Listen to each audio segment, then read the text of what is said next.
Ah, Halloween, a time of treats and scares. Easily my favorite holiday, though I'm sure you already knew that. Tonight, however, I do not have any candy or anything like that for you. Instead, I have three stories that all take place on this terrifying holiday. So please, grab your candy and join me as we read through these scary stories. Now, let's get spooky.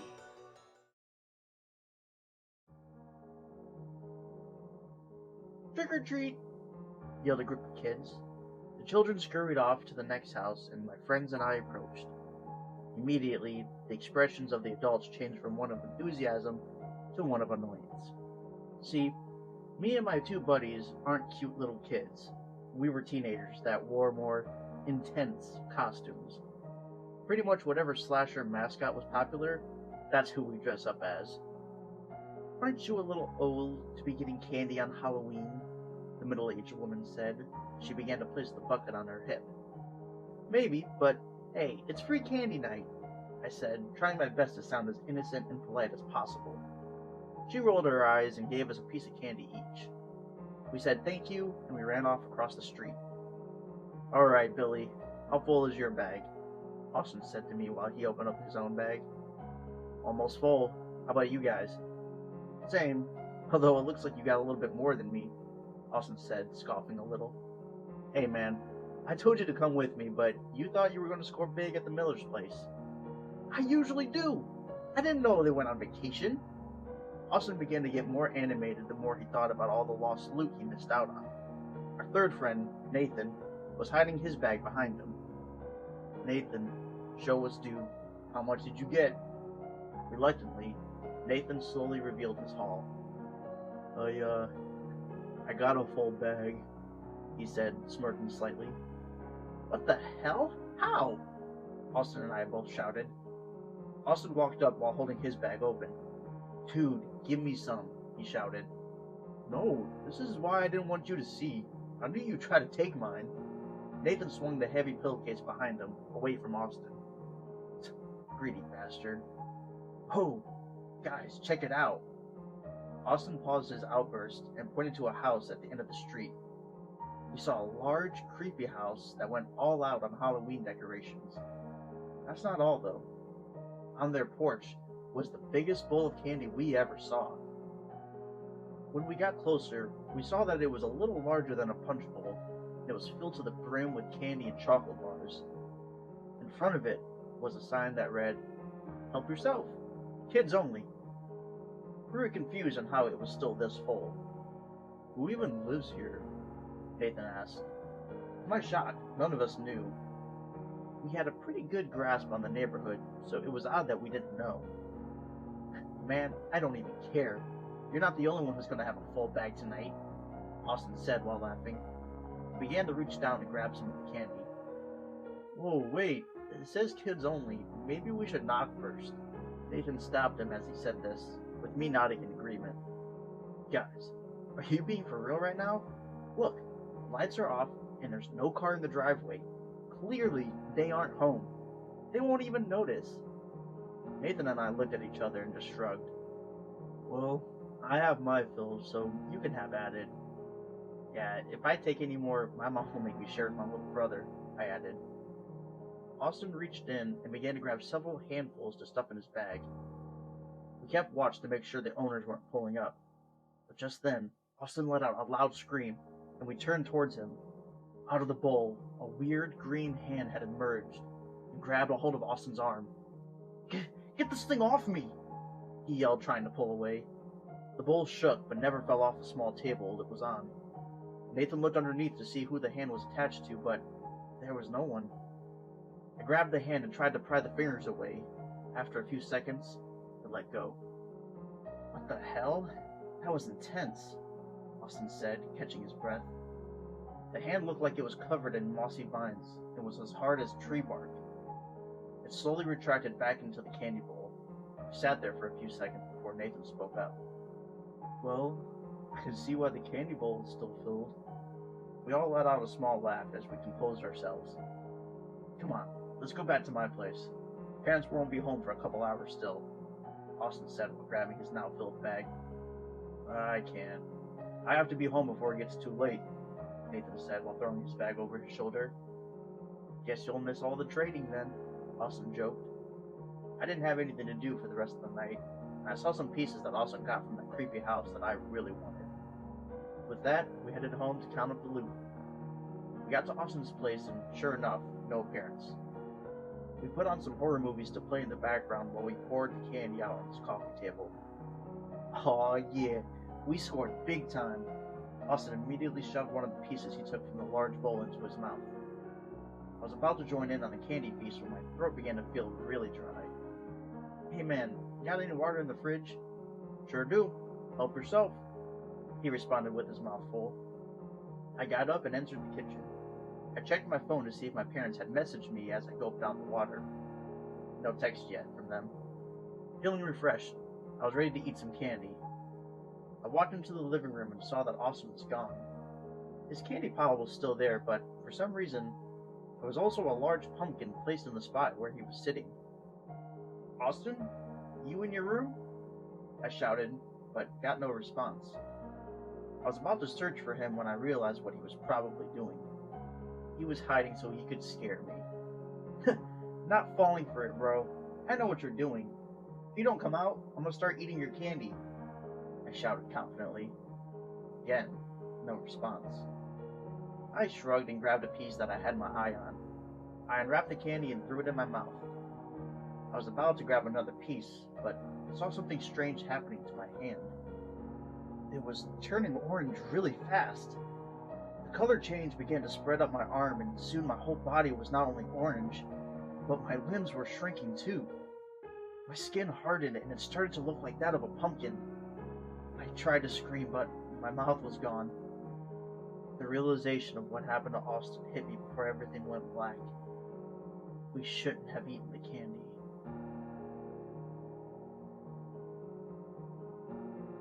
I guess the warning signs were there. I just didn't want to accept it. I'm getting ahead of myself, though. My name is Jim, and this past Halloween, I made a horrifying discovery. Me and my buddy Dylan had been friends for a couple of years, and I thought I knew him well enough. He seemed to be put together and talked very eloquently. He always caught the attention of beautiful women whenever we went out, but he treated them as one-night stands. I try not to pry into people's personal life, but it never sat well with me that he always ghosted these women after getting what he wanted. Me personally, I never had such luck, though I'm not interested in the kind of stuff Dylan did. I wanted a more long-term relationship with someone, but with how shy I am, most women go after my buddy over me. This year, I was going to make a real effort to put myself out there. So, when Dylan invited me to this big street party that was Halloween themed, I hyped myself up.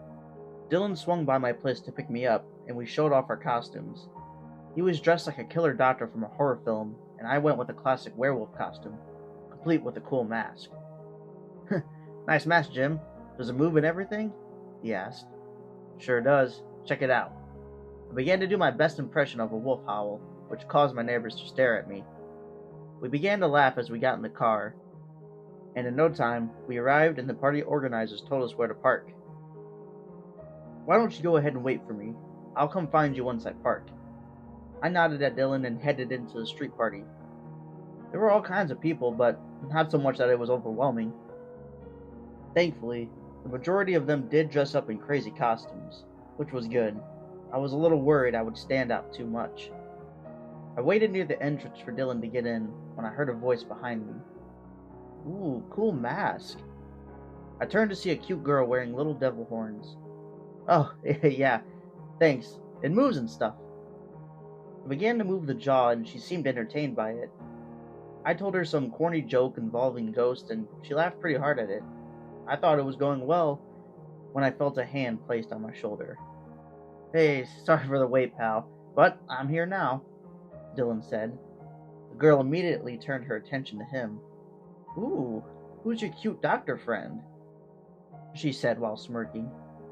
Dylan glanced over at me, clearly feeling bad that he had unintentionally ruined my chances. I just shrugged as she began to wrap her arms around him. We'll find you someone tonight, buddy. Don't get discouraged. he whispered to me. Let's get some drinks, Doc. Maybe you can operate on me later, she said as she pulled his arm to the drink booth. Hey, I'm going to get something to eat. I'll just come find you later, I said, defeated. We parted ways, and I made my way to one of the food trucks. I ordered a burger, and as I waited, I took off my mask to breathe better. A couple minutes had passed, and I heard a woman's voice from behind me. Jim? Is that you? I looked over to see a beautiful woman with blonde hair and dark brown eyes. Something about her seemed familiar, but I couldn't quite put my finger on it. Yeah, I'm really sorry, but do we know each other? I asked, puzzled. Yeah, it's me, Sally from high school. It suddenly clicked. We were really good friends back when we were in school. I always had a crush on her, but was too nervous to tell her. Oh yeah, I can't believe I didn't recognize you. How have you been? Pretty good, and from the looks of it, you seem to be doing well yourself. I began to blush a little. She spoke again. You know, I never pictured you as the party type. She nudged me jokingly with her elbow. I came here with a buddy. Thought it'd be fun to dress up and be social for once. Ooh, nice. What did you come as? I held up my wolf mask in response. I told her how it moves, and she was really fascinated by it. Wow, that's so much cooler than mine, she said as she messed around with the mask. What are you supposed to be? I asked with a smile. Oh, a vampire. Can't you tell by my authentic teeth? She smiled really big, and I saw those cheap plastic vampire teeth. Don't worry, I promise not to drink your blood. We both chuckled and spent the next few minutes just catching up. Hey, do you want to get out of here? There's this really nice park they got all decorated near here. Not a fan of all the drunk noise and rabble, she said as she moved a little closer. I couldn't believe it. This could be my shot at a real relationship. I was about to say yes, but then I remembered I rode with Dylan. I really want to. It's just, someone gave me a ride here, and I don't want him to leave without me. Oh, that's no problem. I'll totally give you a ride home. If you need to let him know real quick, I can hang here until you get back. Sweet. Yeah, let me find him and I'll be right back. I began to walk away, and she smiled warmly at me. My heart was pounding with excitement. I was so happy, and if I played my cards right, this could be the start of a good relationship. I got to the booth that served drinks and tried to find Dylan. Of course, he refused to answer his phone. I had asked the cashier if he recalled seeing a doctor that had a girl with red horns with him. He pointed toward the direction that he last saw them go. I thanked him, and I began to head that way. As I searched, I kept glancing over at my phone, hoping to see his response. The area I was in didn't have much people around, mostly just couples making out or passed out folks that drank too much. I happened to look down an alleyway, and I saw a familiar sight. The girl with red horns was sitting with her head slouched over. I couldn't tell if she was sleeping or not, so I called out to her. No response. She was my only lead on where Dylan went, so I went to wake her. I got closer and grabbed her shoulder, and that's when my hand touched something wet and warm. It was blood. Real blood. I leaned down to lift her head, and I saw a scalpel had been plunged into her neck. My eyes grew wide with fear, and I began to panic. She was dead. Someone had killed her. Before I could yell for help, I heard Dylan's voice from behind me. Damn it. You just had to come looking for me. I spun around and saw him standing there with the girl's blood all over him. He was holding another scalpel. Dylan, I won't say anything. I swear. I didn't know what else to say. He began to hush me as he took another step closer. Don't worry. You won't have a chance to say anything. But why? Why are you doing this? Tears began to form in my eyes. Come on, man. You couldn't put two and two together? You never thought it was odd that you never saw any of the girls I took home with me? His creepy smile grew wider. I couldn't believe it. I was friends with this psycho. All of those poor girls. Please, don't do this, I said, as a last attempt to appeal to his humanity. He only laughed in response. Guess you really will die alone. Sorry, pal. He lunged at me with the blade, and I prepared for the inevitable. Just before he made contact with me, a dark figure ran into him at impossible speed. It tackled him to the ground, and he stabbed it several times in its side. Dylan pulled his hand back for one more stab before the thing bit down on his neck, causing blood to spray all around the ground. In seconds, Dylan was dead. Once my brain processed what I had witnessed, I realized the figure was a woman with blonde hair. She stood up and slowly turned around. Her chin dripped with his blood as sharp fangs peeked out slightly from her lips. Her eyes were a piercing red that fixed directly on me. The creature before me looked familiar. Sally? I squeaked out. Yeah, it's me. We stood there for a few seconds before I spoke up again. Are you going to kill me? I said as my whole body shook. She approached me and placed her hand on my cheek. I was too scared to move. No, I followed you here and saw what your friend did to this poor girl. Besides, I already promised I wouldn't drink your blood. She smiled and I saw her teeth retract back to normal. She grabbed my hand and we left the alleyway. It's been a few weeks since then, and I now watch over Sally as she slumbers during the day. Still can't believe everything that happened that night. The night I met a vampire.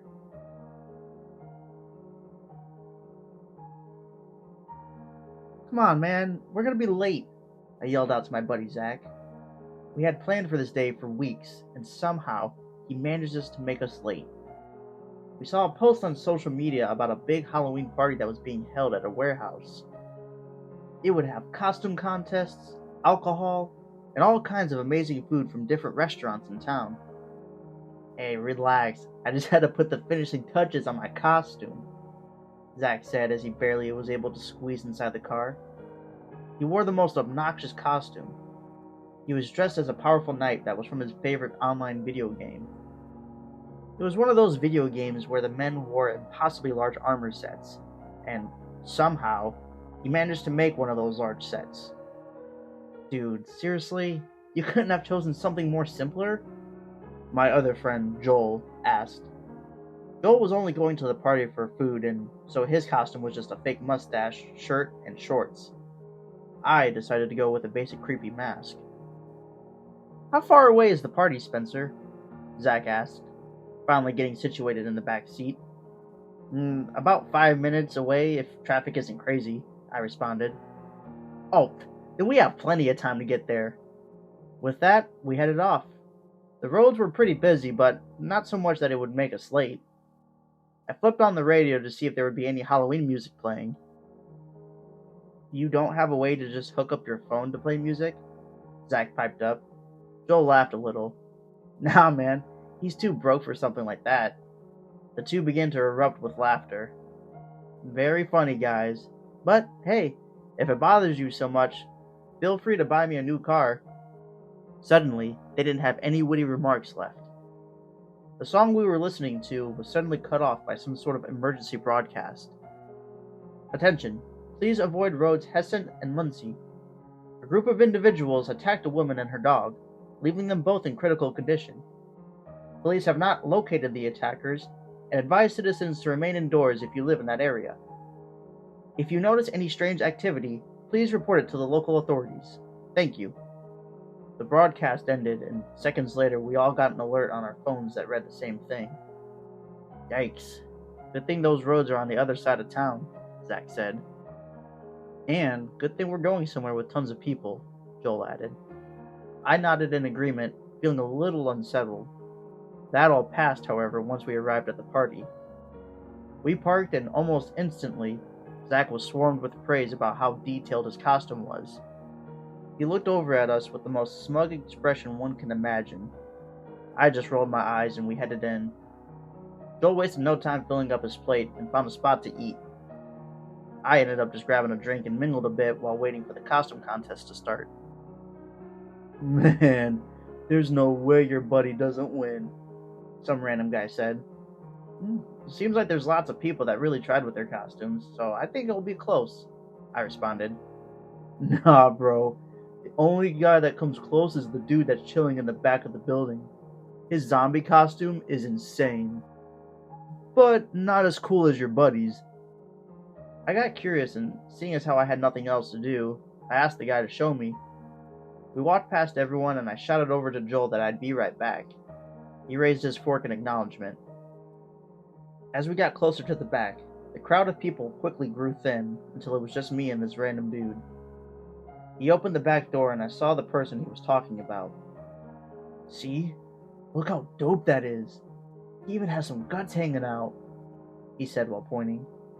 I did agree. This costume was really good, but something was off with him. The way he kind of just shambled around, I figured he was drunk, fell ill, and so came out here to get some fresh air. Just then, we heard the announcer yell out to all the contestants to make their way to the stage. Oh man, it's starting. Hey buddy, better get inside if you want to win, the man beside me shouted. Looking up at us for the first time, the strange man began to walk forward towards us. As he got closer, I got to see more details on his face.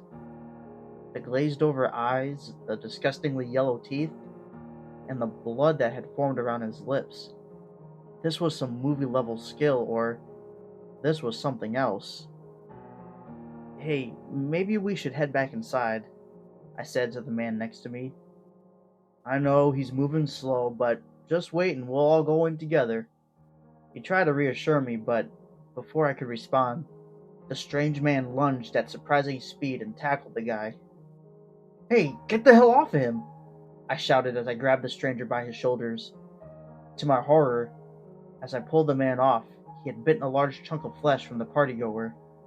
I quickly shoved him away as he attempted to lunge at me too. I turned for the door, and as I did, I caught a quick glance at a nearby alleyway. Several people who looked just like the strange man were moving swiftly towards me, arms reached out and moaning. I slammed the door behind me and I heard banging from the other side. I turned the lock and tried to catch my breath. But soon, I started to hear more sounds of dozens of hands slamming against the door. I ran back into the party, and I saw that the contest had started. I looked frantically for Joel to tell him what I had just saw. Zach walked on stage and waved to the crowd as they cheered, and I spotted Joel through the crowd of people. Whoa, would you look at this? This must have taken hours to make, the announcer said to Zach, handing him the mic. Actually, it took days, was his response. The crowd chuckled a bit as I finally reached Joel. Oh, hey, where have you been? He asked. We need to get out of here. Let's grab Zach and leave, I said in a panic. Before I could explain further, though, I looked toward the stage and saw a person creep up behind Zach, a person that looked similar to the people I saw outside. The crowd whispered in confusion, and the announcer tried to speak to the individual. Hey, wait your turn. I'll call you up soon. Just as he said this, the person tried to bite into Zach, but the thick armor prevented him from getting hurt. They both fell off the stage, and Zach was able to wiggle away from the attacker. We waved him over towards us as the crowd tried to apprehend the person that had just attacked him. As Zach reached us, we saw on stage several more people appear and began to attack and eat the unaware announcer. Windows around us began to shatter as more of them poured into the building. Joel, Zach, and I desperately tried to make our way through the crowd of people who were now in a panic. Blood sprayed in all directions, and the sounds of screaming and flesh being ripped apart filled the room. I managed to find a utility closet, and we quickly rushed in. I was about to slam the door shut when another partygoer tried to squeeze in. Let me in, damn it! He shouted. There's no room. I'm sorry, Joel yelled back.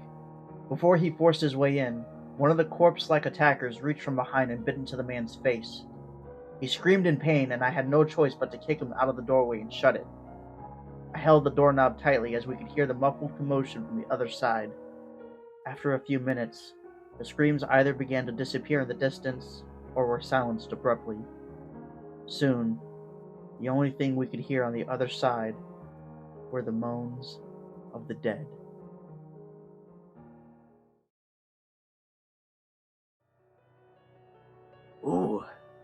How terrifying.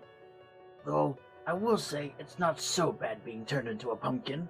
Anyway, thank you so much for joining me tonight, and I'm glad I was able to entertain you on this holiday. Now go out and enjoy the rest of your night, as well as your candy. But be careful of what you eat. Good night, everyone, and always remember to stay spooky.